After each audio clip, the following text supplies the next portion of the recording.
आप सबको प्रणाम करता हूँ। जो लोग जोड़े से बैठे हैं उनको जोड़े से प्रणाम करता हूँ। जो विवाहित किसी कारण से अकेले बैठे हैं उनसे निवेदन करता हूँ कि घर जाकर मेरी तरफ से चरण स्पर्श पहुँचाएं। जो कुंवारे बैठे हैं उनको इलू इलू करता हूँ। उन लोगों को विशेष प्रणाम करता हूँ जो सहारा श्री अमर सिंह जी, मुलायम सिंह जी के प्रोटोकॉल में यहाँ जबरदस्ती फंसे हुए हैं, जिनका कविता से कोई लेना देना नहीं है। मैं उनको प्रणाम करता हूँ। उन लोगों को स्पेशल प्रणाम करता हूँ जो भोजन के चक्कर में ये भजन का आनंद ले रहे हैं।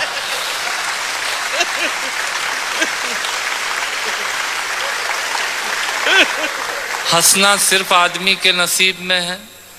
आपने कभी किसी गधे को हंसते हुए नहीं देखा होगा। यदि देख लें तो समझ लीजिएगा ये आदमी होने की तैयारी में है। और किसी आदमी को गुमसुम उदास बैठा देख लें तो समझ लीजिएगा कि ये वो होने की तैयारी में है। आनंद से बैठिएगा। मैं आपको ज्ञान की एक भी पंक्ति नहीं सुनाऊंगा। भगवान महाकाल की कसम खाकर कहता हूं, इस देश में अमिताभ जी आजकल ज्ञान की स्थिति बड़ी खराब चल रही है। सवेरे 18 चैनल खोलो तो 19 बाबा प्रवचन देते हुए मिल रहे हैं और उसी समय हम ब्रश करके थूक रहे हैं।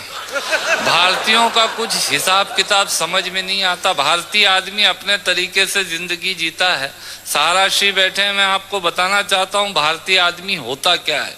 बेसिकली भारतीय आदमी वो होता है जो टूथब्रश के आगे वाले हिस्से के खराब हो जाने के बाद चाकू को गर्म करके उस पोर्शन को काटता है और बचे हुए हिस्से से पजामे में नाड़ा डालने का यंत्र बनाता है। ये होता है भारतीय आदमी। इधर से तालियां कम बज रही हैं, इधर का मामला ठीक है। मुझे याद है भारतीय आदमी हीथ्रो एयरपोर्ट पे, लंदन में हीथ्रो पे एयरपोर्ट पे मशीनें लगी हुई हैं पॉलिश करने की जूतों पे। एक पैर डालो पॉलिश हो जाती है, दूसरा पैर डालो पॉलिश होने के बाद वो पैर पकड़ लेती है।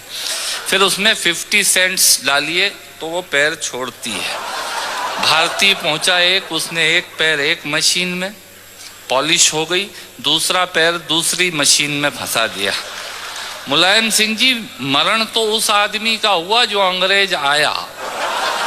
उसने जैसे ही पहला पैर फंसाया मशीन ने पैर पकड़ लिया। उसकी काउंटिंग में तो 2 हो गए।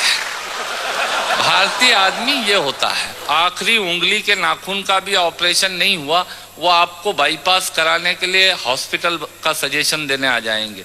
ये होते हैं रायचंद। सुनिएगा, आनंद लीजिएगा और ऑब्जर्वेशन देखिएगा। दांतों से नाखून काटने का, छोटों को जबरदस्ती डांटने का, पैसे वालों को गाली बकने का, मूंगफली के ठेले से मूंगफली चखने का, कुर्सी पे बैठ के कान में पेन डालने का और रोडवेज की बस की सीट में से स्पंज निकालने का मजा ही कुछ और है। मजा ही कुछ और है। एक ही खूंटी पे ढेर सारे कपड़े टांगने का साइकोलॉजी है। एक ही खूंटी पे ढेर सारे कपड़े टांगने का, नए साल पे दुकानदार से कैलेंडर मांगने का, ये एक शौक होता है। क्यों सेठ जी, इस बार कैलेंडर वैलेंडर नहीं आए क्या? मैंने कहा तेरे घर में जगह तो है नहीं टांगने की, क्या भाभी की चोटी पे टांगेगा कैलेंडर? पर आदमी मांगता जरूर है फोकट की डायरी और कैलेंडर मांगने का। एक ही खूंटी पे ढेर सारे कपड़े टांगने का, नए साल पे दुकानदार से कैलेंडर मांगने का, चलती रेल में चढ़ने का, दूसरों की चिट्ठियां पढ़ने का, मांगे हुए स्कूटर को तेज भगाने का और खुद को नींद नहीं आने पे पत्नी को जबरदस्ती जगाने का मजा ही कुछ और है। मजा ही कुछ और है। चोरी से फल फूल तोड़ने का, खराब ट्यूबलाइट और मटकों को फोड़ने का, पड़ोसन को घूर घूर के देखने का। भैया ऐसे खुश हो रहे हैं जैसे उनका चरित्र चित्रण हो रहा है। चोरी से फल फूल तोड़ने का, खराब ट्यूबलाइट और मटकों को फोड़ने का, पड़ोसन को घूर घूर के देखने का, अपना कचरा दूसरे के सामने फेंकने का, बाथरूम में बेसुरा गाने का और थूक से टिकट चिपकाने का मजे ही कुछ और है, मजे ही कुछ और है। ऑफिस में लेट आने का, फाइल को जबरदस्ती दबाने का, चाट वाले से फोकट की चटनी डलवाने का। भैया थोड़ी चटनी देना। ऑफिस में लेट आने का, फाइल को जबरदस्ती दबाने का, चाट वाले से फोकट की चटनी डलवाने का, बारात में प्रेस किए हुए कपड़ों पे फिर से प्रेस करवाने का, ससुराल में साले से पान मंगाने का और साली की पीठ पे धोल जमाने का। मजे ही कुछ और है, मजे ही कुछ और है। ब्याज के माल से मलाई खाने का, थर्ड क्लास ससुराल को फर्स्ट क्लास बताने का। ससुराल किसी की बुरी नहीं होती और साला तो विवेकानंद जी से कम बुद्धिमान किसी का होता ही नहीं है। और ब्याज के माल से मलाई खाने का, थर्ड क्लास ससुराल को फर्स्ट क्लास बताने का, पंगत में बैठ के एक ही सब्जी के लिए दो दोने लगाने का, आरती में सबसे ज्यादा फटा हुआ नोट चढ़ाने का, दूसरे के टेलीफोन से चिपकने का, गुटखे और पान इधर उधर पिचकने का, कमजोर से बेमतलब लड़ने का और पत्नी को रोज रोज परेशान करने का। मजा ही कुछ और है। मित्रों, श्रोताओं को भी कविता सुनाने का मजा ही कुछ और होता है, पर मन मेरा उस वक्त रोता है जब मजे के लिए शब्द अपने अर्थ खो जाते हैं और कुछ श्रोता तो बैठे बैठे ही सो जाते हैं, और कुछ श्रोता तो बैठे बैठे ही सो जाते हैं। यदि आप जीवित और जागृत हैं तो प्रमाण बताइए। कविता खत्म करता हूँ, तालियां बजाइए। ये मैंने एक प्रयोग की कविता सुनाई। मैंने पिता पर कुछ पंक्तियां लिखी। अमिताभ जी, ये हरिवंश राय बच्चन जी की स्मृति में कार्यक्रम है, इसलिए मैं कुछ पंक्तियां पिता पर पढ़ना चाहता हूं, सुनिएगा। माँ पर और पिता पर कुछ पंक्तियां आपके बीच निवेदित करता हूं। आप यहाँ जितने लोग बैठे हैं, मुझे नहीं मालूम कि किनकी माँ जीवित हैं और किन्होंने माँ को खो दिया, पर मेरा व्यक्तिगत मत ये है कि जिनकी माँ जीवित हैं, जिनके पिता जीवित हैं, वो दुनिया के सबसे संपन्न लोग हैं, वो दुनिया के सबसे अमीर लोग हैं, वो दुनिया के सबसे धनाढ्य लोग हैं। एक मिनट के लिए बचपन में लौटिएगा, याद कीजिएगा जब हम बहुत छोटे थे, माँ की गोद में थे, माँ का स्तनपान करते थे, तब माँ का एक स्तन मुंह में लेकर हमने उस माँ को दूसरे स्तन पर अपने छोटे छोटे पैरों से न जाने कितनी बार मारा, पर उस माँ ने हमें दूध पिलाना बंद नहीं किया। मित्रों, लात खाकर भोजन देने की शक्ति उस परमपिता परमेश्वर ने दुनिया में यदि किसी को दी है, वो सिर्फ माँ को दी है। माँ के अलावा ताकत किसी के पास नहीं है। मैं उस माँ की वंदना में कविता पढ़ता हूँ। याद कीजिएगा उन दिनों में जब हम चौके में, रसोई में बैठकर खाना खाया करते थे और माँ खाना बनाती थी। उस वक्त थाली पर बैठकर हमने जब भी इधर उधर देखा, वो माँ समझ गई और उसने नमक का डब्बा हमारी तरफ सरका दिया। हमारे बिना बोले को समझने वाली वो माँ, जब हम उसे खो देते हैं, वो माँ हमें बहुत याद आती है। वो माँ जो हमारे परीक्षा देते जाते वक्त दही की कटोरी लेकर शगुन बनकर आकर खड़ी हो जाती थी, उसे हम खो देते हैं। वो माँ हमें बहुत याद आती है। रमेश सोज की 4 पंक्तियां माननीय नेताजी यहाँ बैठे हैं, मैं पढ़ता हूँ। मुझे अच्छी लगती है कि बहुत रोते हैं लेकिन दामन हमारा नम नहीं होता, इन आँखों के बरसने का कोई मौसम नहीं होता, मैं अपने दुश्मनों के बीच भी महफूज रहता हूँ, मेरी माँ की दुआओं का खजाना कम नहीं। स्वामीनाथ पांडे की 3 पंक्तियां सुनाता हूँ।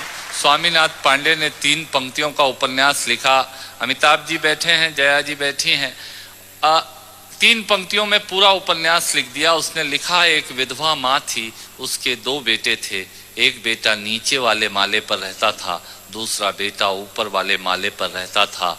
विधवा माँ 15 दिन एक बेटे के यहाँ खाना खाती थी, विधवा माँ 15 दिन दूसरे बेटे के यहाँ खाना खाती थी।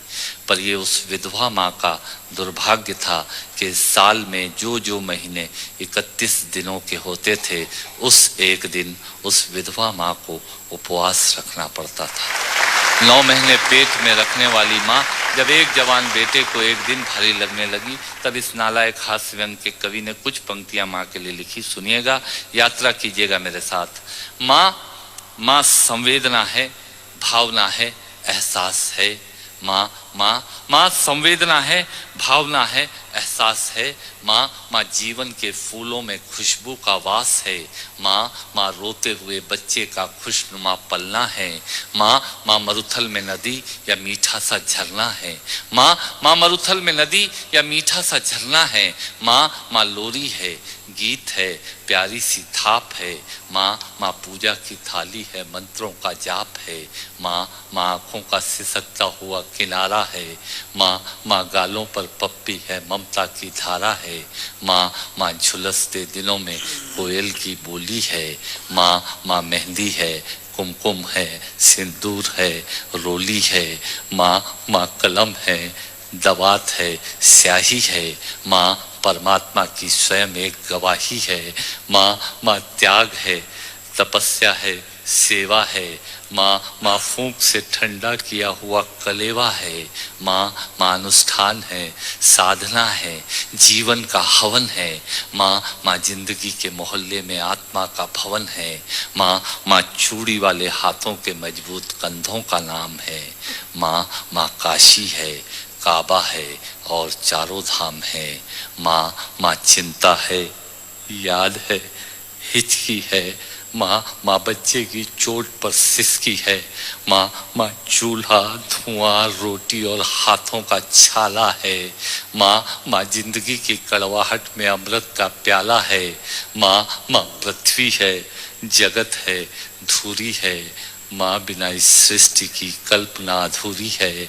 तो माँ की ये कथा अनादि है, ये अध्याय नहीं है और माँ का जीवन में कोई पर्याय नहीं।